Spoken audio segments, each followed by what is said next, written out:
৩ মাসের বাচ্চা পেটে নিয়ে আমার স্বামীর বাসায় কাজের মেয়ে হয়ে চাকরি নিতে আসলাম। শুধুমাত্র আমার অনাগত সন্তানের জন্য আজকে আমি কাজের বেডি, তাও আমার স্বামীর বাড়িতে। সব মেয়ে স্বপ্ন দেখে তার স্বামী আর সন্তান নিয়ে সুখের সংসার করবে। আমার কপালে তার উল্টো। আমি রিমু, বয়স 20, বাসা দিনাজপুর। উচ্চ মাধ্যমিক পাশ করে আমাদের বাড়ির পাশে একটি বেসরকারি প্রতিষ্ঠানে চাকরি নিলাম। অভাবের সংসার, তাই চাকরির জন্য অ্যাপ্লাই করছি একটি মাল্টিন্যাশনাল কোম্পানিতে, অ্যাডমিন সেকশনে। এই কোম্পানিটা অস্থায়ী ছিল, 4 মাসে বন্ধ হয়ে গেছে। কোম্পানির অ্যাডমিন ছিলেন ঢাকা গাজীপুর। মেইন মালিককে কখনো দেখিনি, শুধুমাত্র মালিকের ছোট্ট ছেলে কোম্পানিটা দেখাশোনা করত। কোম্পানিটা সুবিধা মতো তার সফলতা অর্জন করতে পারেনি, তাই কিছুদিন পর বন্ধের ঘোষণা দেয়। একে একে সবাই চাকরি ছেড়ে চলে যায়, শুধুমাত্র আমরা 3জন মানুষ ছিলাম। আমাদেরও সামনের মাসে চলে যাবার কথা। সব কিছু গুছিয়ে নিল, কোম্পানির সবাই চলে গেছে, শুধুমাত্র আমাদের ছোট্ট মালিক, সে এখানে আছে, আরও 2 মাস থাকবে সে। কারণ কোম্পানির জায়গা জমি নিয়ে যে একটু ঝামেলা, তাই। আমি যখন শেষ মাসের বেতন নিতে গেছি, তখন নিহান স্যার, মানে ছোট মালিক, আমাকে বলতেছে, তোমার বাড়ি তো কাছেই, তাই না? আমি বললাম, হ্যাঁ স্যার। তখন উনি বলে, কিছু মনে না করলে একটা কথা বলবো? আমি বললাম, স্যার বলেন, কোনো সমস্যা নেই। স্যার তখন বলল, আমি তো আরও কিছুদিন থাকবো এখানে, তুমি যদি আমাকে একটু হেল্প করতে। আমি বললাম, কি হেল্প স্যার? নিহান তখন বলল, আমি ছেলে মানুষ, রান্না করতে পারি না, তুমি যদি একটু হেল্প করো। আমি বললাম, এটা কোনো ব্যাপার না স্যার, আমি রান্না করে দিব, আপনি টেনশন করবেন না। তবে স্যার একটা কথা, নিহান বলে, ঠোঁটে টাকার জন্য চিন্তা করো না। আমি মনে মনে বললাম, পুরুষ মানুষ 1 লাইন বেশি বুঝে।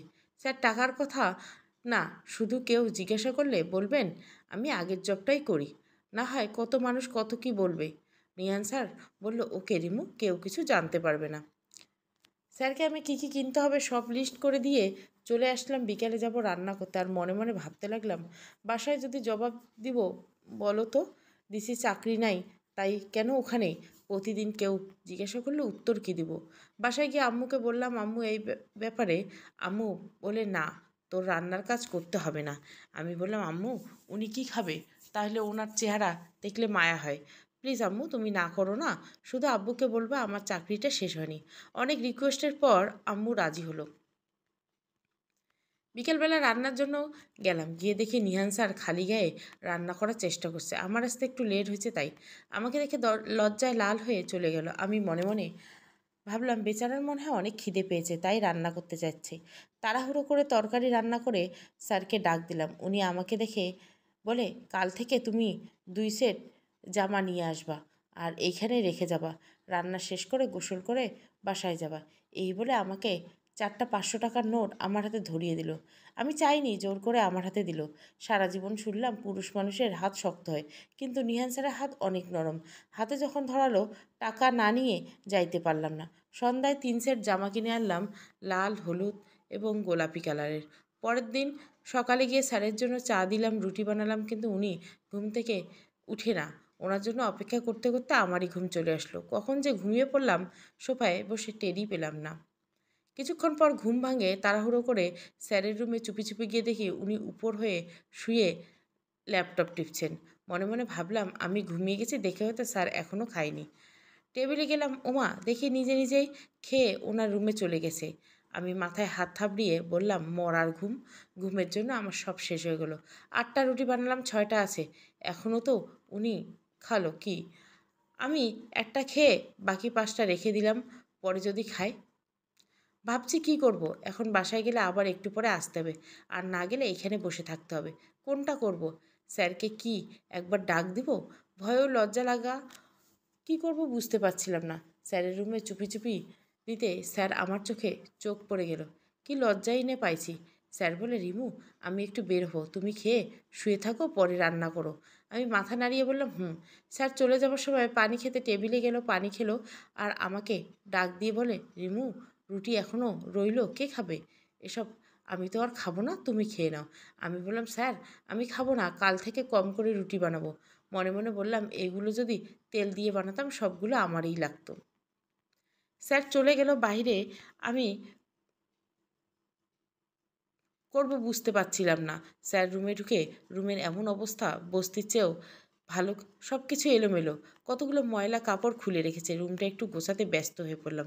সব কিছু ঠিকমতো গোছানোর পর কাপড়গুলো ধুয়ে দিলাম।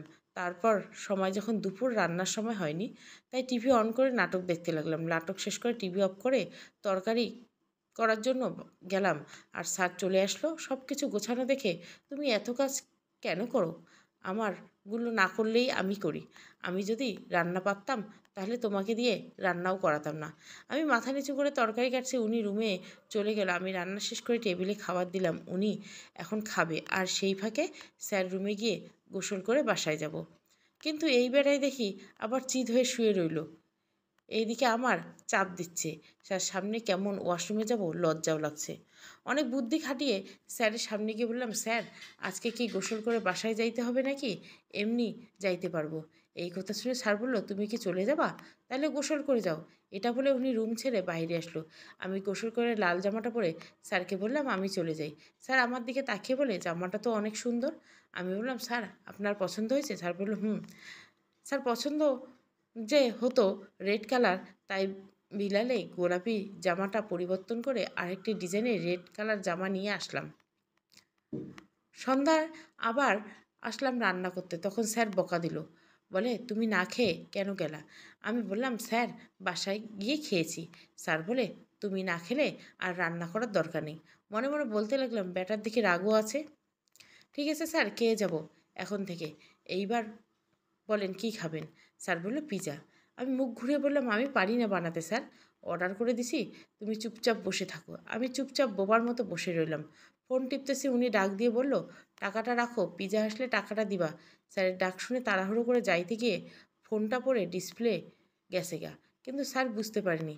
এখন তো ফোন কেনার টাকা নাই, যে কি করি? কিছু করার নেই, তাই মন খারাপ করে চুপচাপ আবার বসে রইলাম। নষ্ট হয়ে যাওয়াতে আম্মুর সাথে কথা বলতেও পারিনি, কিন্তু দেখি না ফোনে কল আসলেও বুঝি না। বাসায় গিয়ে মাকে বললাম, ফোন নষ্ট হয়ে গেছে, ঠিক করব, টাকা নেই। আম্মু বলে, 3-4 দিন পর ঠিক করতেছি। রাতে ঘুমিয়ে গেলাম, শেষ রাতের দিকে অনুভব করলাম আমার পেটে অনেক ব্যথা, শরীর অসুস্থ হয়ে গেছে। সকালে ঘুম থেকে উঠে গোসল করার জন্য করে স্যারের জন্য রান্না করতে যাব, কিন্তু পেটে ব্যথার অতিরিক্ত ব্লিডিংয়ের জন্য বাসা থেকে বের হতে পারিনি। স্যারকে ফোন দিব সেই ব্যবস্থাও নেই, ফোন নষ্ট। সারাদিন স্যার কী খাবে এটা ভেবে আমার খাওয়া হলো না। রাতের দিকে একটু ব্যথা কম ছিল, ব্লিডিং কম ছিল, তাই পরের দিন সকালে গেলাম। গিয়ে দেখি স্যার ঘুমাচ্ছে, গতকাল কিছুই রান্না হয়নি, কী খাইছে আল্লাহ জানে। স্যারের জন্য রুটি বানালাম, কিন্তু স্যারকে ডাক দেবার সাহস পাই না। এইদিকে আমার ওয়াশরুমে যেতে হবে প্যাড পরিবর্তন করতে, তাই আস্তে আস্তে স্যার রুমে ঢুকে ওয়াশরুমে গেলাম, প্যাড পরিবর্তন করে আবার বাইরে আসলাম। আজকে অনেক দেরি করে স্যার ঘুম থেকে উঠলো। নাস্তার টেবিলে এসে জিজ্ঞাসা করে, গতকাল কি হয়েছিল, আসো নাই, ফোন ধরনি, কারণ কি? আমি মাথা নিচু করে বললাম, আমার শরীর খারাপ, তাই আসতে পারিনি, আর ফোন নষ্ট হয়ে গেছে। উনি বলে, কি হয়েছে, কি অসুস্থ তোমার? আমি বললাম, পেটে ব্যথা। উনি নাস্তা খেয়ে বলে, রেডি হ, বাইরে যাব।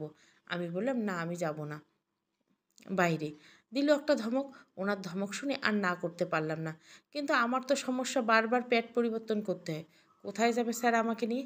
রেডি হয়ে আসলাম স্যারের সামনে, নিয়ে একটা ক্লিনিকে গেল। প্রথমে আমি ভাবছি হয়তো ওনার কোনো দরকার, পরে দেখি না, আমার এন্ট্রি করে ডক্টর দেখানোর জন্য। আমি অনেকবার বললাম আমার কোনো সমস্যা নেই, তাহলে ডক্টরের কাছে কেন আসলেন? উনি বলে, পেটে কী জন্য ব্যথা করছে সেটা জানতে হবে না? আমি মনে মনে বললাম, কার পাল্লায় পড়লাম, কিছুই তো বুঝি না। এখন কী করি, করব আর কী বা বলবো, আর কোনো উপায় না পেয়ে আমি বললাম, মহিলা ডাক্তার দেখান। উনি বললেন, মহিলা ডাক্তারে দেখবে, সিরিয়ালে বসে থাকো। 4 নম্বর সিরিয়াল। আমি বসে আছি আর বারবার ওনার দিকে তাকাচ্ছি। আজকে কেন জানি অন্য রকম লাগছে স্যারকে। হঠাৎ করে একজন এসে বলতেছে, রিমুকে আপনি আসেন।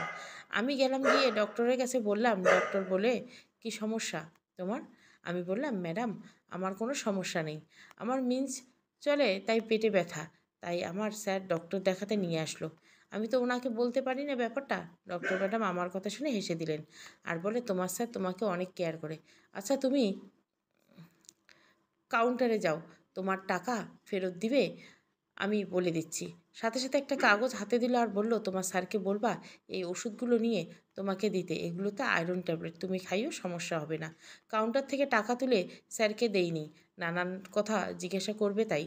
শুধু কাগজটা হাতে দিলাম, উনি ওষুধ নিয়ে আমাকে দিল। এখন গেলে মার্কেটে ফোনের দোকানে আমার জন্য ফোন কিনে আনলো, অনেক সুন্দর Xiaomi 11। ফোনে সব ঠিকঠাক করে আমাকে দিচ্ছে। ওই দিন আর স্যারের বাসায় যাইনি, আমাকে 2 দিন ছুটি দিয়েছে। এখন তো আমার বাসায় থাকতে ভালো লাগে না। কেন দিলে ছুটি? আমার তো সময় কাটে না, এখন কি করব? অনেকবার মিস কল দিচ্ছি, ফোন ব্যাক করলেই বলতাম নতুন ফোন বুঝি না, চাপ লেগে গেছে কল। 2 দিন অনেক কষ্ট করে কাটলো আমার। ছুটি শেষ করে পরের দিন গেলাম স্যারের বাসায়। স্যার আমার জন্য অপেক্ষা করছিল আর বলল সব কিছু গুছিয়ে রাখতে রাখতে ওর আম্মু আর আব্বু আসবে। আজকে সারাদিন স্যারের অনেক ব্যস্ত ছিল, ঠিকমতো কথাই হয়নি। বিকেলে সব রান্না করে সন্ধ্যার আগে বাসায় চলে গেলাম। পরের দিন সকালে গেলাম আমি রান্না করার জন্য, কিন্তু রান্নাঘরে আর একজন মহিলার উপস্থিতি টের পেলাম। সামনে যেতেই বলে উঠল, তুমি রিমু? আমি বললাম হ্যাঁ। আর উনি বললেন, আমি নিহানের আম্মু। আমি সাথে সাথে ওনার পা ধরে সালাম করলাম। উনি হেসে বলল, কি করছো তুমি? থাক থাক, ওঠো। আমার রান্না করতে করতে আমার পরিচয় আমি কি করে সব কিছু জানা হয়ে গেছে ওনার। আজকে আমার স্যারকে দেখে অনেক কষ্ট লাগলো, বেচারা সোফায় ঘুমাচ্ছে আজকে। স্যারের আম্মু আমাকে নাস্তা রেডি করতে বলেছে, আমি রেডি করলাম। একটু পর টাকলা মাথার একজন লোক আমার দিকে তাকিয়ে আছে। মনে মনে ভাবলাম, এটা হয় স্যার আব্বু। দেখেই ভয় লাগে। নাস্তা খেতে আসলো, আমাকে দুনিয়ার কথা জিজ্ঞাসা করলো। আমি সব ঠক মতো উত্তর দিছি। উনি নাস্তা খেয়ে চলে গেল। স্যার এখনও ওঠেনি। স্যারের আম্মু আর আমি নাস্তা খেয়ে বসে আছি। একটু পর স্যার আম্মু আমার জন্য কী যেন নিয়ে আসলো আর বলল, তুমি বাসায় চলে যাও, বিকেলে এসে আমাকে নিয়ে একটু ঘুরতে যাব। একটা প্যাকেট হাতে ধরিয়ে দিল। আমি প্যাকেটটা নিয়ে বাড়ি আসলাম। বাসায় এসে প্যাকেট খুলে দেখলাম আমার জন্য 2-3টে পিস। প্যাকেটটা রেখে একটু ঘুমাইলাম। বিকেলে রেডি হয়ে গেলাম স্যারের আম্মুকে গ্রাম ঘুরে দেখানোর জন্য। গিয়ে দেখি বাসায় আর কেউ নেই, শুধু স্যারের আম্মু ছাড়া। দুজনে বের হলাম, একটু ঘোরাঘুরি করে স্যারের আম্মুকে আমাদের বাসায় নিয়ে আসলাম। আমার আম্মুর সাথে কথা বলল। আমার আম্মুকে বলল রিমুকে ঢাকার কোথাও একটা চাকরির ব্যবস্থা করে দিতে। স্যারের আম্মু বলল, ঠিক আছে, রিমুকে পাঠিয়ে দিয়েন। আম্মুর থেকে বিদায় নিয়ে স্যার আম্মুকে নিয়ে ওদের বাসায় দিয়ে আসলাম। ওরা ভোরবেলা চলে গেল। আমার নাম্বার নিয়ে গেছে। আমি বাসায় এসে আম্মুকে বললাম, তুমি কেন বললে আমাকে ঢাকা পাঠানোর কথা? আমি যাব না ঢাকা তোমাদেরকে ছেড়ে। রাতে খাবার খেয়ে ঘুমিয়ে গেলাম। সকাল সকাল আবার চলে গেলাম স্যারের বাসায়। গিয়ে দেখি স্যারের আম্মু ওরা চলে গেছে, স্যার একা ঘুমাচ্ছে। আমি তাড়াতাড়ি চলে আসলাম, কারণ আমার ফোনে চার্জ নেই। রাতে কারেন্ট ছিল না, সকালবেলা কারেন্ট আসলো, তাই ভাবলাম স্যারের রুমে আমার ফোনটা একটু চার্জে দিই। ফোনটা হাতে নিয়ে স্যারের রুমে ঢুকলাম। তাকিয়ে দেখি স্যারের অবস্থা অন্যরকম। পুরুষ মানুষ ঘুমালে যে লুঙ্গি ঠিক থাকে না, সেটা আজকে বিশ্বাস হলো। কী করব, দেখে ফেলাইছি। এখন নিজের দিকে তাকিয়ে ফোনটা চার্জ লাগিয়ে রান্না করতে চলে আসলাম। যা দেখলাম, শুধু ওইগুলো মাথায় ঘুরপাক খাচ্ছে, রান্নাও মন বসে না। স্যারের লুঙ্গির ব্যবহারটা শুধু মাথায় ঘুরঘুর করছে। এই প্রথম কোনো ছেলেকে এই অবস্থায় দেখলাম। এসব ভাবতে ভাবতে সকালে রান্না শেষ করি। স্যার এখনও ঘুমাচ্ছে। আমি রান্না শেষ করে বসে আছি, কিন্তু ফোন হাতে নাই, কেমন জানি লাগে। তাই চার্জ থেকে ফোনটা আনতে স্যারের রুমে গেলাম। রুমে ঢুকতে আমার হাত পা কাঁপতে লাগলো। আগে তো একপাশে দেখছিলাম, এখন পুরো সোজা হয়ে শুয়ে আছে। লুঙ্গিটা সম্পূর্ণ পায়ের নিচের অংশ। এটা দেখে ফোন না নিয়ে বাইরে চলে আসলাম। হাঁপাতে লাগলাম। আজকের সকালটা এমন কেন? কোনোদিন তো এমনটা হতে দেখিনি। লজ্জায় আমার মাথা চোখ লাল হয়ে গেছে। কি করব বুঝতে পারছিলাম না। ফোনটা যদি না আনি সময়ও কাটবে না। দূর, যা হবার হোক। স্যারটার দিকে না তাকিয়ে ফোনটা কোনোভাবে নিয়ে আসবো। 3বার রুমের কাছে গিয়েলাম, আবার ফেরত আসলাম। 4বারের মতো সাহস নিয়ে ঢুকে চার্জটা ফোন থেকে নিয়ে আস্তে আস্তে রুম থেকে বের হয়ে গেলাম। স্যারের দিকে তাকাইনি। 1 ঘন্টা পর স্যার ঘুম থেকে উঠে নাস্তা খেতে আসলো। আমাকে জিজ্ঞেস করলো, মা কিছু বলেছিল? আমি বললাম, না স্যার, তেমন কিছু বলেনি, তবে আপনি নাকি 1 মাস পর চলে যাবেন। স্যার বলল, হুম, তবে একটু দেরি হতে পারে। আচ্ছা রিমু, দুপুরের জন্য রান্না করো না। আমি বাসায় থাকবো না, তুমি বাসা থেকে নয়তো বাসায় খালি থাকবে। আমি বললাম, ঠিক আছে স্যার। স্যার নাস্তা খেয়ে রেডি হয়ে বাইরে চলে গেল। আমি এদিকে সব গুছিয়ে স্যারের রুমে গেলাম। স্যারের বিছানায় গুছিয়ে দিলাম। এখন তো বাসায় কেউ নেই, তাই স্যারের রুমে শুয়েছি। একটা কথা না বললেই নয়, আমি গরিব ঘরের মেয়ে, কোলবালিশ নিয়ে কখনো ঘুমাইনি। তাই স্যারের কোলবালিশটা বারবার বুকে নিয়ে জড়িয়ে ধরি। এমন কেমন জানি অনুভূতি হয়। অদ্ভুত একটা ফিলিংস, নিজের মধ্যে অন্যরকম পরিবর্তন চলে আসলো। তারপর তো স্যারটা চোখে ভাসতে লাগলো। এমন হলে হয়তো আমি নিজেকে ঠিক রাখতে পারবো না। তাই স্যারের রুম থেকে বাইরে সোফায় গিয়ে শুয়ে পড়লাম। কখন যে ঘুমিয়ে গেলাম বুঝতে পারিনি। ঘুম থেকে উঠে দেখি স্যার এখনও আসেনি। টাইমও হয়নি রান্না করার। কী করব, গোসল করতে গেলাম স্যারের ওয়াশরুমে। যেহেতু বাসায় কেউ নেই, তাই একটু টাইম নিয়ে গোসল করলাম।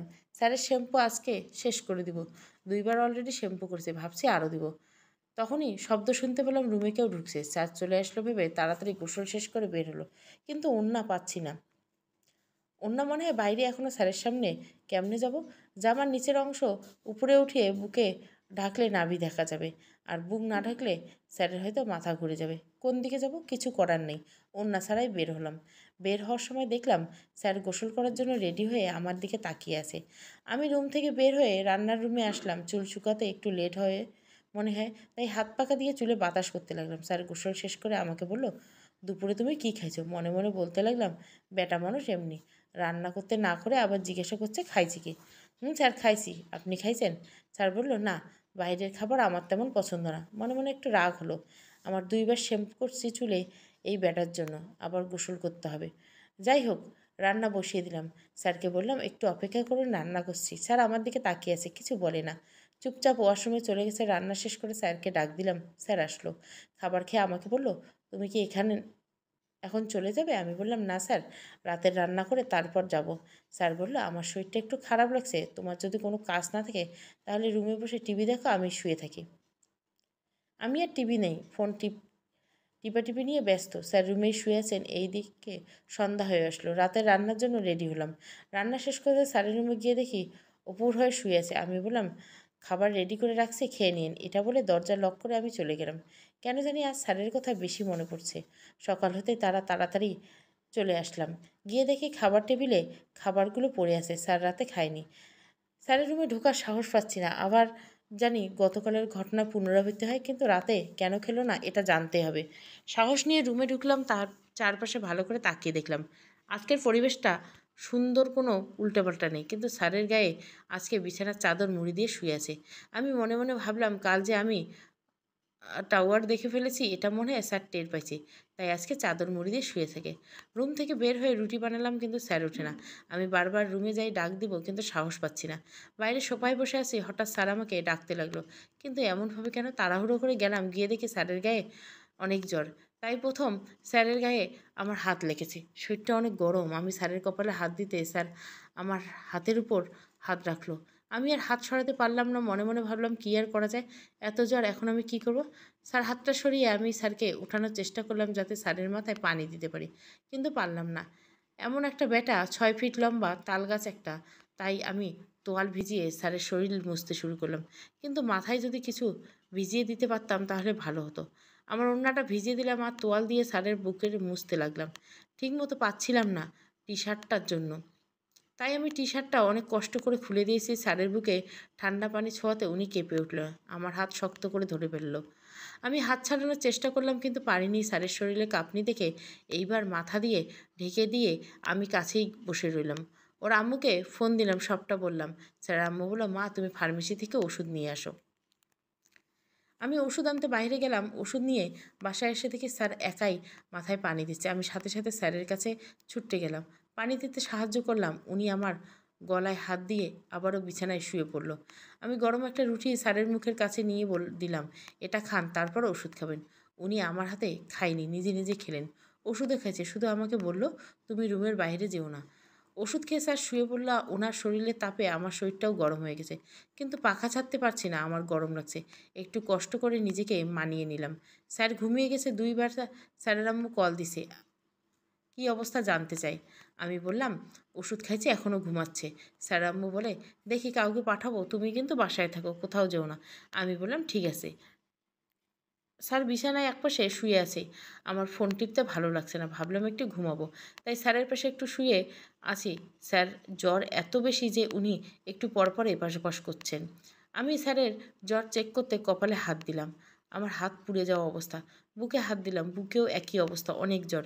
বুকে হাতের পরশ পেতে স্যার আমার হাত ধরে ফেললো, আর আমার হাত দিয়ে ওনার সারা বুকের হাত বুলাতে লাগলো। আমি হাত ছাড়ানোর চেষ্টা করলাম, কিন্তু পারিনি। আমার হাত ধরে আবার ঘুমিয়ে গেছে। আমি একটু অপেক্ষা করে হাতটা সরিয়ে নিতে গেলাম। এখন স্যার আমাকে টান দিয়ে ওর বুকের উপর নিয়ে আসছে। আমি তো অবাক হয়ে গেলাম, এটা কী হলো? আমি নিজেকে ছাড়িয়ে নিয়ে বিছানা থেকে উঠে দাঁড়িয়ে রইলাম, কিন্তু স্যার একবারের জন্য চোখ খুলেনি, শুধু ছটফট করতে লাগলো। বারবার বালিশ বুকে দিচ্ছে। আমার মাথা কোনো কাজ করছে না। আমি আবার কপালে হাত দিলাম। আগের থেকে এখন বেশি জ্বর। আমি আমার ওড়নাটা আবারও ভিজিয়ে স্যারের শরীর মুছতে লাগলাম। বুক পর্যন্ত মুছলাম, এর নিচে কেমনে নামি। বারবার মুখ আর বুক মুছে দিচ্ছি। এখন আবার স্যার আমাকে টান দিয়ে ওনার বুকে নিয়ে আসে। এবার আমি চুপ করে শুয়ে আছি, স্যারের অন্য কোনো মতলব আছে কি না জানার জন্য। কিন্তু না, স্যার শুধু বারবার তার কাঁথা আমার শরীরের উপর দিয়ে দিচ্ছেন। বুঝতে পারলাম জ্বরের কারণে ওনার শরীর কাঁপছে, তাই স্যার বারবার ভারী কিছু ওনার উপরে উঠিয়ে দিচ্ছে। আমি যে ওনার উপরে, এটা ওনার কোনো জানা নেই। আমি আর লজ্জা না নিয়ে বসে থাকি নেই, স্যারের বুকে শুয়ে ওনার সারা শরীরটা মুছে দিলাম। একটু পর নিজেকে ছাড়িয়ে নিয়ে চেয়ারে বসে পড়লাম। দুপুরের পর স্যারের জ্বর একটু কমছে, আমার সাথে কথা বলছে। আমাকে বলল, তুমি কি বাসায় গেছিলাম? মনে মনে বলতে লাগলাম, একেই বলে ব্যাটা মানুষ। এতক্ষণ বুকের সাথে জড়িয়ে রেখে এখন জিজ্ঞাসা করছে আমি বাসায় গেছিলাম নাকি। এমন কথা উত্তর না দিয়ে বললাম, স্যার আপনার কি জ্বর কমছে? তাহলে আপনার আম্মুকে একটু ফোন দেই। স্যার বলল, ঠিক আছে দিব। আমি ওয়াশরুম থেকে বের হয়ে সোফায় বসে আছি, স্যার আর তার আম্মুর সাথে কথা বলতেছে। কথা বলতে বলতে উনি শান্ত হয়ে শুয়ে পড়ছে আবার। আমি কি বলবো কিছু বলবো না। এইদিকে কিছুই খাইলো না স্যার এখনও। তাই স্যারের কাছে গিয়ে জিজ্ঞাসা করলাম, স্যার কি খাবেন? উনি বললে, কিছু না, তুমি চাইলে বাসায় যেতে পারো। আমি মাথা নিচু করে বললাম, ঠিক আছে। স্যার আবার বলে, বাসায় যাওয়ার আগে দরজাটা ভালো করে লাগিয়ে দিও। আমি আজকে আর বের হবো না। আমি বললাম, স্যার আমি কি আবার সন্ধ্যায় আসবো নাকি? এখন রান্না করে দিয়ে যাব? উনি রাগ করে বলে, কয়বার বললাম যে আমি খাবো না, যাও তুমি। আমি রুম থেকে বের হয়ে রান্নাঘরে এসে বসে আছি। স্যার চুপচাপ শুয়ে আছে। আমি একটু পর রুমে উঁকি দিয়ে দেখার চেষ্টা করি উনি কী করে। কোনো সাড়া শব্দ নেই ওনার। এদিকে সন্ধ্যা হয়ে আসলো, বাসায় না গেলে আবার আম্মু বকাবকি করবে। তাই স্যারের রুমে গেলাম স্যারকে বলতে যে আমি চলে যাই, কিন্তু বলতে পারলাম না। স্যার অসুস্থ শরীরে ঘুমাচ্ছে। এইদিকে স্যার আম্মু আমাকে ফোন দিয়ে বলতেছে, তোমার স্যারকে স্যুপ রান্না করে দাও, ওর জ্বর হলে কিছু খেতে পারে না। আর আমরা তো একদিন হলো আসলাম, এখন কেমনে যাই? তবে আরেকজন যাবে, ভোরবেলা গিয়ে পৌঁছাবে। তুমি আজকে বাসায় যেও না। ওর যখন যা লাগে তুমি ওরা সাহায্য করো। তোমার স্যারকে আমরা ঢাকা নিয়ে আসবো কয়েকদিনের জন্য। এই কয়েকদিন তোমার ছুটি থাকবে। আমি আমার আম্মুকে ফোন দিয়ে সব ঘটনা জানলাম। আম্মু রাজি হলো না, বলে তোর থাকা লাগবো না, তোর বাবা রাগ করবো। আম্মুকে অনেক রিকোয়েস্ট করার পর আম্মু রাজি হলো, কিন্তু মনে কেন জানি না শান্তি লাগছে না। স্যার নাকি ঢাকায় চলে যাবে। মনটা কেমন জানি হয়ে গেছে। মনটা খারাপ করে স্যারের জন্য চিকেন স্যুপ বানিয়ে রেডি করে স্যারের রুমে গেলাম। এখন কেমন জানি ভয় লাগতেছে। রুমে ঢুকে সরাসরি স্যার কপালে হাত দিয়ে জ্বরটা কেমন সেটা জানতে চাইলাম, কিন্তু লজ্জা পেয়ে গেলাম, কারণ সাজ সজাগ ছিল। আমার চোখ আর স্যারের চোখ একসাথে পড়ে গেল। আমার হাত তার কপালে। স্যার বলে ওঠে, তুমি কি জানো আমি কাল রাতে ঢাকা চলে যাব? একজন আসতেছে আমাকে নিতে। আমি বললাম, হ্যাঁ আপনার আম্মু বলেছে। আমি আগ্রহ নিয়ে জিজ্ঞাসা করলাম, আবার কবে আসবেন? স্যার বলে, সুস্থ হলে চলে আসবো। আমার হাত ততক্ষণে স্যারের কপালে ছিল। জ্বর আবারও একটু একটু বাড়তেই লাগলো। আমি মাথায় হাত দিয়ে স্যারকে বিছানা থেকে তুলে স্যুপগুলো চামচ দিয়ে স্যারের মুখে দিলাম। স্যার অল্প একটু খেয়ে আবার শুয়ে পড়লো। ওষুধ নাকি পরে খাবে। আমাকে জিজ্ঞাসা করলো, তুমি কি থাকবা নাকি চলে যাবা? আমি বললাম, আপনি চাইলে থাকবো। স্যার বলল, তোমার সমস্যা না থাকলে থাকো। আমি বললাম, ঠিক আছে আমি থাকবো। স্যার চুপচাপ শুয়ে আছে, সাইডে শুয়ে ফোন টিপতে লাগলাম। একটু পর পর স্যারের কপালে হাত দিয়ে জ্বর কতটা বোঝার চেষ্টা করতে লাগলাম। জ্বর শুধু বাড়তেই লাগলো, কমে না। কি করব? আমি কিছু বুঝতে পারছিলাম না। রান্নাঘরে গিয়ে একটা হালকা গরম পানি করে স্যারকে ওষুধ খাইয়ে দিলাম। ওষুধ খেয়ে স্যার আবার শুয়ে পড়ছে। এইদিকে আমারও খিদে পেয়েছে। সকালে রুটি ছিল, সেটা খেয়ে স্যারের পাশে এসে শুয়ে পড়লাম। স্যার একটু পর ওঠার চেষ্টা করলো, ওয়াশরুমে যাবে। উঠে বসলাম। স্যার একা একা ওয়াশরুমে গেল। মাথায় পানি দিচ্ছে, আবার এসে শুতে যাব। আমি বললাম, স্যার একটু খাটের উল্টোভাবে শুয়ে থাকলে হয় না, যাতে আপনার মাথায় পানি দিতে পারি? স্যার বলল, ঠিক আছে। বালিশ ঘুরিয়ে আমি এসে শুয়ে পড়ছি। আমিও সাইডে শুয়ে শুয়ে রইলাম। তবে মনে মনে একটু ভয় লাগছিল লুঙ্গির ব্যাপারটা, কিন্তু স্যার আজকে প্যান্ট পরে শুয়েছে। এই প্রথম কোনো পুরুষের সাথে রাতে এক ঘরে শুইতে হলো বিয়ে ছাড়া। কিন্তু আমার মনে তেমন কোনো ভয় নেই, শুধু স্যার ঢাকা চলে যাবে এটা নিয়ে মন খারাপ। অনেকক্ষণ আমরা দুইজন শুয়ে আছি, কেউ কোনো কথা বলছি না। আমি ভাবলাম স্যার হয়তো ঘুমায় গেছে, তাই একটু ওনার কাছে গেলাম। দেখি চোখ বন্ধ করে আছে, জ্বরও কমে নেই। তাই মাথায় পানি দেবার জন্য বালতি নিয়ে পানি আনলাম। আমি যেই না ওনার মাথায় পানি দিব সেটা স্যার বুঝতে পেরেছে, তাই সোজা হয়ে শুয়ে পড়ছে। আমি পানি রেডি করে স্যারের মাথায় পানি দিতে শুরু করলাম। যতক্ষণ পানি দিচ্ছি স্যার ততক্ষণ স্যারের চুলগুলোতে হাত বুলাই দিচ্ছি। সত্যি একটা অন্যরকম অনুভূতি। কোনো মানুষের চুল এত কাছ থেকে কখনো ছুঁয়ে দেখিনি। আর আজকে এত কাছে একটা মানুষ, তাও আমার না। মাথায় পানি দিয়ে স্যারের শরীরটা মুছে দিলাম। স্যারকে সবটাই টের পাচ্ছে, কিছু বলতেও পারছে না। উনি হয়তো একটু লজ্জা পেয়েছে। শুয়ে আছি কিন্তু ঘুম নেই। আমার ভবিষ্যতের কথা ভাবছি। কেউ জানলে আমার বিয়ে হবে না। আর যে পুরুষটার সাথে রাতে শুয়ে আছি সে কয়েকদিন পর ভুলে যাবে। অনেক ভাবনার মাঝে হঠাৎ স্যার তার শরীর থেকে কাঁথা সরিয়ে ফেলছে। আমি উঠে বসলাম, দেখি শরীরটা থেকে ঘাম ঝরছে। আমার চোখের সামনে গেঞ্জি খুলে ফেলছে। আমি শুয়ে পড়ছি। স্যার বলল, তুমি ঘুমাও। 5 মিনিট পর স্যার আবার উঠা প্যান্ট খুলে লুঙ্গি পরলো। ওনার জ্বর কমে গেছে তাই লুঙ্গি পরে শুয়ে আছে। এখন তো আমার মনে ভয়, লুঙ্গিটা না জানি কোন দিকে যায়। আস্তে আস্তে একটু দূরে সরে শুয়ে আছি। আমার ঘুম নাই কখনোই, এমনভাবে কারোর সাথে রাতে ঘুমাইনি। আর স্যার ঘুমাচ্ছে কি না নাকি আসবো কাল সকালবেলা, বারবার একই একটা কথা আমাকে বলে যাচ্ছে। রাত 1টার উপরে বেজে গেছে, একটু একটু ঘুম পাচ্ছে। তাই স্যারকে বললাম, স্যার সকালে আমাকে ডেকে দিবেন? স্যার বলল, আজকে কি না ঘুমালেই হয় না? আমি বললাম, ঠিক আছে, ঘুমাবো না। উঠে বসে রইলাম। স্যার বলে উঠলো, গেল কেন? আচ্ছা ঠিক আছে, তুমি ঘুমাও। আমি আবার শুয়ে পড়লাম।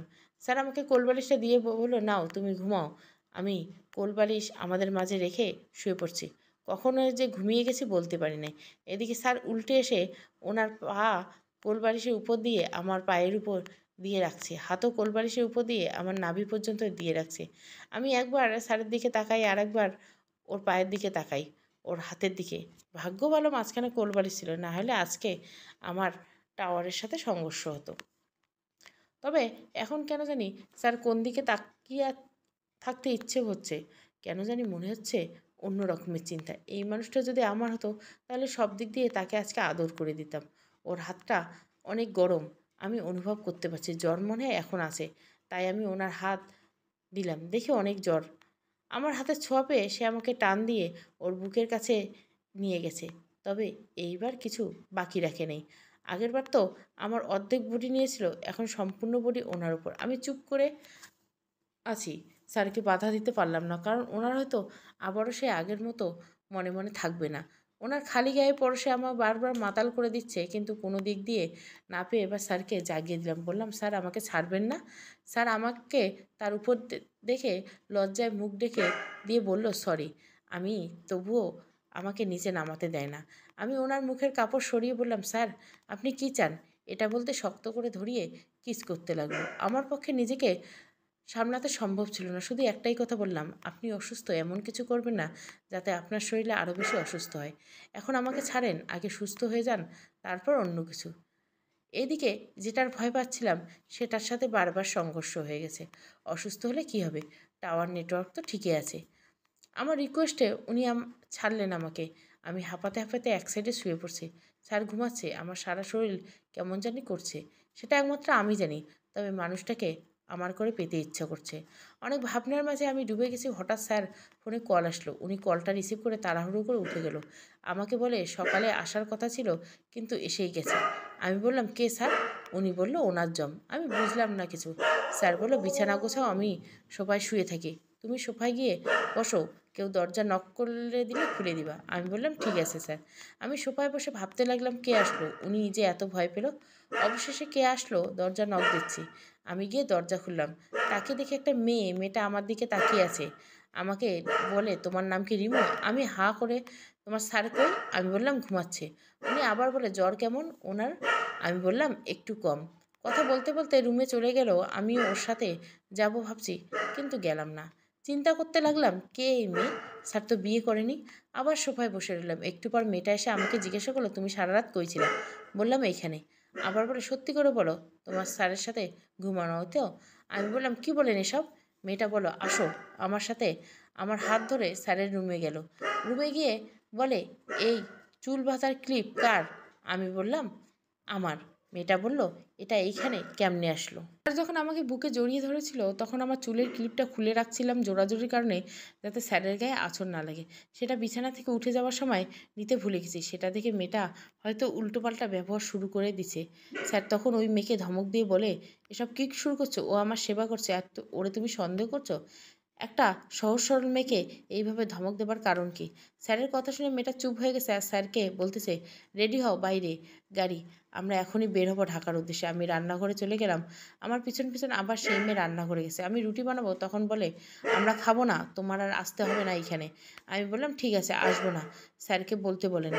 ওই মেয়ে রেগে গিয়ে বলে, স্যারকে কেন বলবো? আমি তার বউ, এখনও বিয়ে হয় নাই, তবে হবে।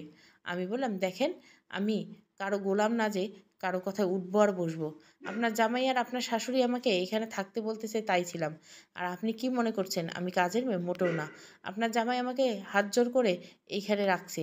আপনার মতো আমি এত খারাপ না যে কাউকে অসম্মান করে কথা বলবো। আপনার চাইতে আমার চেহারা হাজার গুণে ভালো। আরেকটা কথা মনে মনে বললাম, আপনার তো সামনে দিয়ে ঝুলে গেছে, 36 ছাড়া মনে হয় না কাজ হবে না। আর আমার কিছুই লাগে না। আমার মাথা গরম হয়ে গেছে। আমার কথা শুনে মেয়েটি এইবার রুম থেকে বের হয়ে চলে গেছে। আমি রুটি বানালাম 4টা, দুটো আমার জন্য, দুটো স্যারের জন্য। ওই মেয়ে না খেয়ে থাক। রুটি বানিয়ে সোজা স্যারের রুমে ঢুকে স্যারের হাত ধরে বললাম, স্যার আসেন, নাস্তা করে তারপর যাবেন। স্যারও অবাক হয়ে আমার সাহস দেখে এই মেয়ে বলতে লাগলো, তুমি ওর হাত ধরলে কেন? আমি বললাম, এখন হাত ধরার অপরাধে সারা রাত যে স্যারের শরীর মুছে দিলাম, তখন কই ছিলেন আপনি? মেয়েটা আমার সাহস দেখে বলে, গ্রামের মেয়েরা এমনি টাকাওয়ালা ছেলে দেখলে পিছু ছাড়ে না। এইবার আমার রাগ আরও বেড়ে গেছে। আমি স্যারের কাছে গিয়ে স্যারকে বললাম, স্যার এই নিন ওষুধ, এখন থেকে হাইব্রিড জিনিস খাবেন না, দেশি জিনিস খাবেন। স্যার কথাটা বুঝলেও ওই সেরি ঠিক বুঝতেছে যে ওরা হাইব্রিড বলছি। রাগ হয়ে স্যারকে বলছে, তুমি কি বের হবা? স্যার বলে, আমি রেডি। আমি জানতাম স্যার আমাকে খুঁজবে, তাই রান্নাঘরে গিয়ে দাঁড়িয়ে আছি। স্যার বলে, রিমু রিমু করতে করতে একটা চিঠির খাম নিয়ে আমার দিকে আসতে লাগলো। রান্নাঘরে ঢুকে বলে দিল, রিমু এটা নাও, এটা রাখো আর চাবিটা রাখো। ওই মেয়ে দূর থেকে বলে, না চাবি নিয়ে আসো। মাথা এমনি গরম, আরও গরম ওই মেয়ের কথা শুনে। ওরে শিক্ষা দেই। ওই মেয়ের সামনে স্যারকে পায়ে সালাম করলাম, বললাম অপেক্ষায় থাকবো। স্যার চলে গেল, মনটা খারাপ হয়ে গেল। এতদিন এটাকে আমার সংসার বলে মনে করতাম, এখন সেই সংসারটা শূন্য হয়ে গেছে। আমি ওর রুমে তালা লাগিয়ে বাসার বাড়িতে চলে আসলাম। স্যার যে চিঠির খামটা দিয়েছে, বাড়ি এসে সেটা খুলে দেখি অনেকগুলো টাকা। মনে কষ্ট লাগলো। সত্যি কি স্যার মনে করলো টাকার জন্য আমি কাজটা নিয়েছি? আম্মুর কাছে টাকাগুলো রেখে একটু ঘুমানোর চেষ্টা করলাম। অনেক মাথা ব্যথা শুরু করে দিয়েছে। ঘুম থেকে উঠে দেখি স্যার মেসেজ দিয়েছে। এখন ভাবছি ফোন দিব, আবার ভয়ও হয় স্যার যদি কিছু বলে। তাই মেসেজ দিলাম, স্যার আপনি কি বাসায় পৌঁছে গেছেন? স্যার বলল, না আরও দেরি হবে। আমার দিনগুলো কাটছিল না। সকালে দেরি করে ঘুম থেকে উঠে স্যারের বাসায় গিয়ে আজকেও কেন জানি সব শূন্য মনে হয়। স্যারের রুমে টিভি দেখে আমার সব সময়টা পার হচ্ছে। এদিকে আমার আম্মু আমার জন্য ছেলে ঠিক করছে, বিয়ে দিবে। আমি কিছুই জানি না। মা ফোন দিয়ে বলতেছে, বিকাল বাসায় থাকিস, মেহমান আসবে, ছেলেপক্ষ তোরে দেখতে আসবে। আমি কথাটা শুনে অবাক হলাম। মাকে বললাম, তোমরা আমাকে না জানিয়ে ছেলে ঠিক করলা কেন? আমি এখন বিয়ে করব না। আম্মু বলতেছে, তোর বাবাকে জিজ্ঞাসা কর কেন তোর বিয়ে দেওয়ার চেষ্টা করছে। আর এখন বিয়ে না দিবে, শুধু দেখতে আসবে, দুপুরে বাসায় চলে আয়। বাসায় গিয়ে আব্বুকে বললাম আমি বিয়ে করব না। আব্বু রাগ দেখে বলে, এখন করবি না তো কবে করবি? আব্বুকে ভয়ে রেডি হলাম। ছেলের পক্ষে আসলো আমাকে দেখার জন্য। আমি ওদের সামনে গেলাম, ওরা আমাকে দেখলো। ওদের নাকি পছন্দ হয়েছে, কিন্তু ছেলে সামনের মাসে আমাকে বিয়ে করবে। আমি মনে মনে ভাবলাম, তাহলে বিয়েটা বন্ধ করে দিতেই পারবো। স্যার চলে যাবার পর একটার পর একটা সমস্যার সামনে এসে পড়ে। এইদিকে এলাকার সবাই বলে, মেয়েটা এখনও চাকরি করে, ওরে বিয়ে দিয়ে দাও, লোকের নজর লাগবে, নানান কথা। আজ 17 দিন হয়ে গেল স্যার আসে নাই। আজকে স্যারকে অনেক বেশি মনে পড়ছে, কারণ গতকাল রাতে আমার শারীরিক সমস্যা শুরু হয়।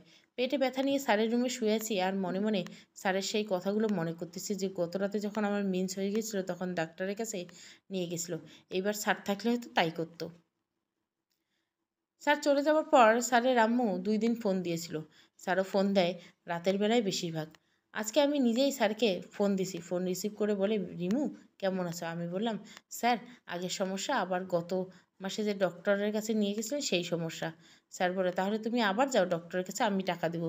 এইবার আমি বলেই ফেললাম, ডক্টরের কাজ হবে না, আপনাকে লাগবে স্যার। স্যার বলল, আমি তো 5 দিন পর চলে আসবো। স্যারকে বললাম, ঠিক আছে, সাবধানে আসবেন। এইদিকে আমার বিয়ের ছেলেপক্ষ বারবার জিজ্ঞাসা করছে বিয়ের দিন তারিখ ঠিক করবে। আমি আম্মুকে সরাসরি বলে দিছি বিয়ে করব না আম্মু। মনে হয় আব্বুকে বলছে যে রিমু এখন বিয়ে করবে না। আব্বু রাগ হলেও পরে সেটা ঠিক হয়ে গেছে। 4 দিন পার হয়ে রাত হলো। শুয়ে শুয়ে ভাবতে লাগলাম স্যারকে কাল দেখতে পাবো, অনেক খুশি লাগতেছে। কিন্তু কখন আসবে সেটা বলেনি। সকালবেলা রেডি হয়ে স্যারের বাসায় গেলাম। গিয়ে দেখি রুমের ফ্যান চলার শব্দ। মনে মনে ভাবলাম স্যার মনে হয় চলে আসলো। আস্তে আস্তে স্যারের রুমে ঢুকলাম, কিন্তু ওই বেটার চেহারা দেখতে পাইনি। উপুর হয়ে শুয়ে আছে, মাথার চুলগুলো একটু ছোট্ট করে ফেলছে। একটু একটু অন্ধকারের রুমটা, তাই লাইট অন করলাম স্যারের চেহারা দেখার জন্য। লাইট অন করতে স্যার বলে ওঠে, রিমু রিমু, এই রিমু লাইট অফ করে দাও। আমি লাইট অফ করে বললাম, স্যার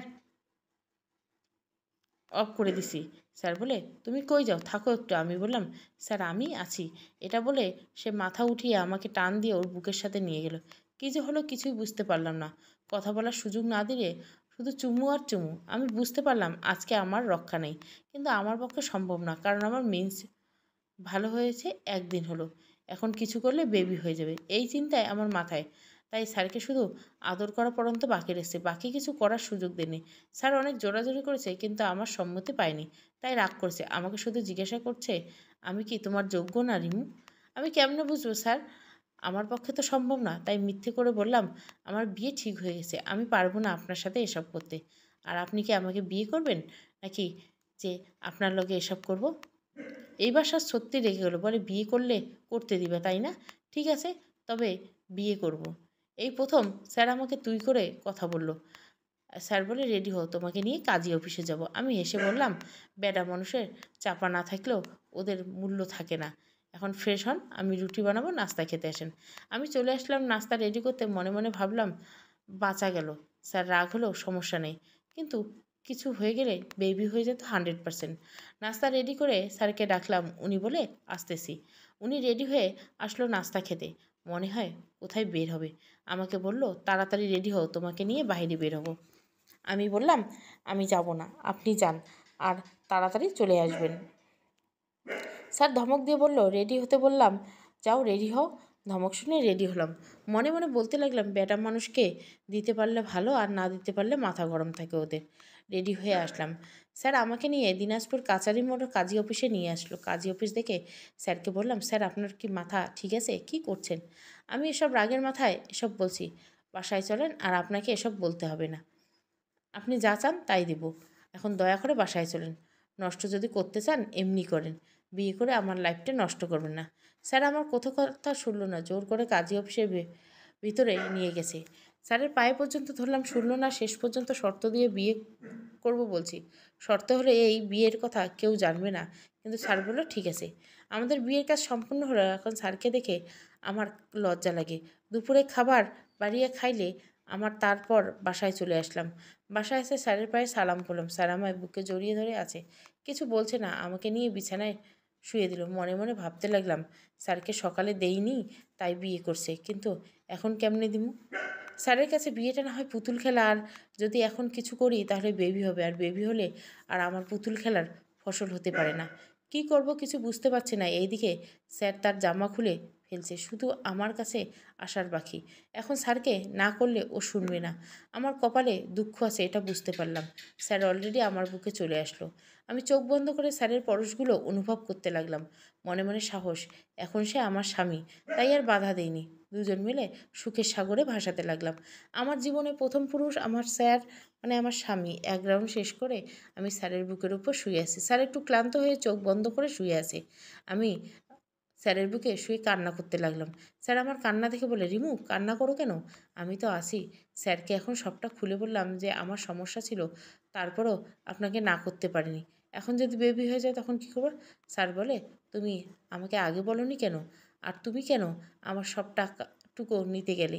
এইবার একটু রাগান্বিত হয়ে বললাম, যেমন আপনি তেমন আপনার টাওয়ারকে কোনোভাবে বাধা দিয়ে রাখতে পারিনি। স্যার বলল, যা হবার হয়েছে, তোমাকে ডক্টরের কাছে নিয়ে যাব। আসো এখন আবার একটু। আমি বললাম, আপনি যখন চাইবে তখন যা মন চায় করবেন। তবে আপনার টাওয়ারের নেটওয়ার্ক 10G থেকে ও বেশি, একটু 4Gতে নামিয়ে আনতে পারেন। স্যার একটু হেসে দিল, বলে, তোমার জিনিস তুমি বুঝিও। সবার বিয়ে হলে রাতে বাসর ঘর হয়, আর আমার উল্টো, দিনের বেলায় শুধু আমার স্বামীকে কাছে পাই। সন্ধ্যার সময় স্যারের জন্য রান্না করে দিয়ে বাসায় চলে হেঁটে বাসা যাব, সেই শক্তিটাও ছিল না। এমন অবস্থা হয়ে গেছে আমার। বাসায় এসে গোসল করে শুয়ে রইলাম। পরের দিন সকালে গেলাম, স্যার এখনও ঘুমাচ্ছে। নাস্তা রেডি করলাম, স্যারকে ডাক দিতে গেলাম। স্যার বলো, এখন কি আমি তোমার স্যার? আমি হেসে বললাম, আমি আপনাকে নাম ধরে ডাকতে পারবো না। তাই স্যার বলল, নাস্তা খেয়ে আমরা ডক্টরের কাছে গেলাম। সেই আগের ডক্টর যার কাছে আমাকে একবার স্যার নিয়ে গেছিল। এই ডক্টর আপার সাথে আমার স্বামীর কথা বলছে আমার বিষয় নিয়ে, কিন্তু ডক্টর কি কেন বলছে স্যারের মনটা খারাপ। আমাকে নিয়ে যেতেই আমিও গেলাম। ডক্টরের সামনে আমরা দুজনে বসে আছি। ডক্টর আমার স্যারকে বলে, আপনাদের সমস্যা তো এখানে দেখা যায় না, 1 মাস যাক, তারপর টেস্ট করব। এখন আপনারা এটা নিয়ে চিন্তা ভাবনা করবেন না। আমরা বাসায় চলে আসলাম। আগের চাইতে আমার পরিবার একটু সন্দেহের চোখে আমাকে দেখে এখন, কিন্তু কিছুই বলতে পারছে না। এদিকে স্যার ওর সময় ঘনিয়ে আসছে, কিছুদিন পর সে এখান থেকে চলে যাবে। এইভাবে চলতে লাগলো আমাদের সময়টা। 24 দিন পর স্যার আবার ঢাকায় গেছে দরকারি কাজে, চলে আসবে বলছে পরের দিন, কিন্তু 4 দিন পর ফোনে আমাদের কথা হলো প্রতিদিন। 4 দিন পর যখন আসলো তখন স্যার এক না, ওনার সাথে স্যারের আম্মুও আসলো। এখন তো আমার এক সমস্যা হয়ে দাঁড়ালো, স্যারকে ঠিক মতো পাই না, কথাও ঠিক মতো বলতে পারি না। স্যার আমাকে মেসেজ দিয়ে বললো, তুমি আবার ডক্টরের কাছে যাও, একাই যাও, আমার সাথে আব্বু আছে, আমি বাইরে যেতে পারবো না। এবার আমি একাই গেলাম ডক্টরের কাছে। তিনি বলল, তো তুমি আসলে তাইলে, তোমার জামাই কই? আমি বললাম, উনি কাজে বিজি। ডক্টর বলল, কি অবস্থা তোমার? আমি বললাম, আমার মাঝে কিছু পরিবর্তন লক্ষ্য করছি। ডক্টর বলল, ঠিক আছে, একটা টেস্ট করো। টেস্ট করে বলল, তোমার বেবি পেটে। তোমার জামাই বলেছিল নষ্ট করার জন্য। সেই দিন আমি ওনাকে উল্টোপাল্টা বলে বুঝিয়ে দিয়েছি, কারণ তোমাকে প্রথম সন্তান, এটা নষ্ট করো না। কত মহিলা আসে আমাদের কাছে সন্তান হয় না বলে, আর তোমাকে আল্লাহ দান করেছে, নষ্ট করো না, তাহলে তোমার সমস্যা হবে, পরবর্তীতে সন্তান নাও হতে পারে। আর আমরা ডক্টররা কখনোই এমন কাজ করতে দেই না।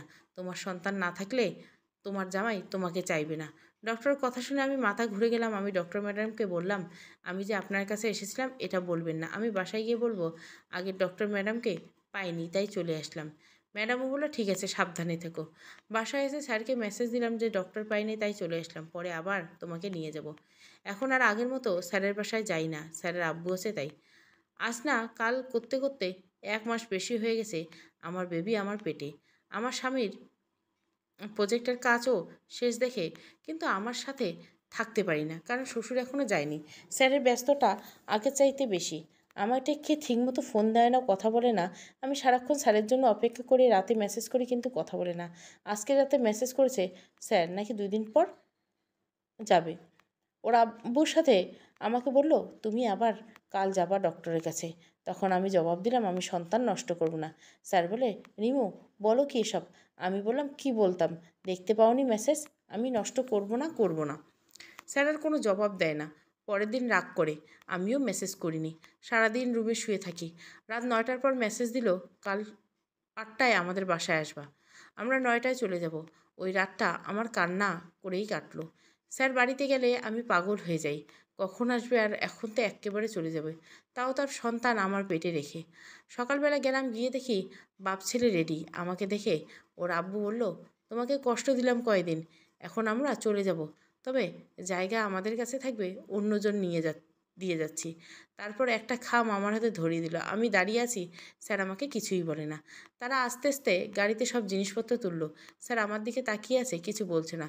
শুধুমাত্র একটা মেসেজ দিতে, রিমু তোমাকে রেখে যাইতে কষ্ট হচ্ছে, আব্বু না থাকলে তোমাকে সাথে কথা বলতাম। তুমি দেখছো আমি তোমার দিকে তাকিয়ে আছি, কিন্তু না, আমি আমার সন্তানের দিকে তাকিয়ে আছি, বারবার তোমার পেটের দিকে তাকিয়ে আছি। স্যার চলে গেল, আমার পৃথিবীতে সবচেয়ে বড় কষ্টের অনুভব করলাম। বাসায় গিয়ে কান্না করতে লাগলাম। দুটো চোখ ফুলে গেছে, আম্মু টের পাইছে স্যার চলে গেছে, তাই কান্না করছি। আমার কেন জানি মনে হয় আমি স্যারকে ছাড়া পৃথিবীতে থাকতে পারবো না। সারাদিন না খেয়ে পড়ে থাকি, রাতে স্যারের সাথে অনেকবার কথা বলার চেষ্টা করি, কিন্তু পারিনি। স্যার কল রিসিভ করে না। অনেকবার ফোন দেওয়ার পর শুধু একটা মেসেজ দিছে যে পরে ফোন করব। আমাকে সাবধানে থাকতে বলছে। পরের দিন সকালে কল দিছে, আমার কান্নার জন্য কথাও বলতে পারলাম না। আমাকে শান্ত করে বলল, আমারও নাকি ভালো লাগে না তোমাকে ছাড়া, কিছুদিন অপেক্ষা করে একটা ব্যবস্থা করতে হবে। এইভাবে আমাদের কথা চলতে থাকে প্রতিদিন। এখন 2 মাস পার হয়ে গেছে। আমার সন্তানের আমার পেটে আস্তে আস্তে বড় হতে লাগলো।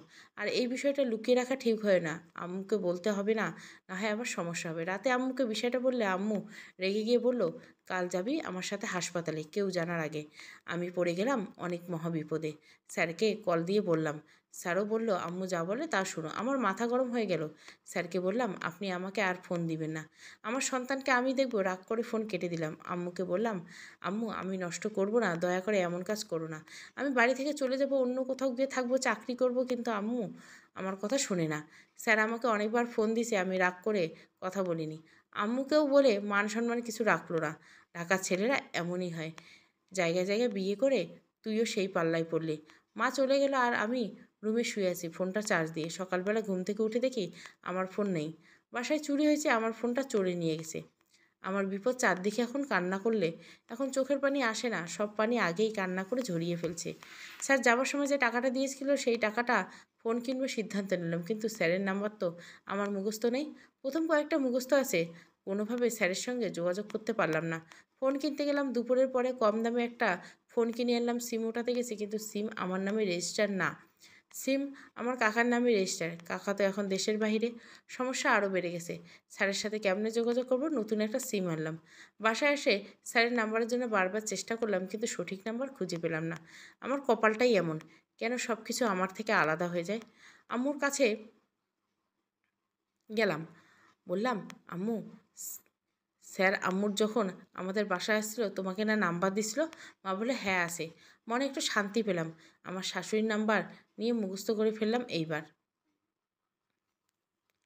চলবে।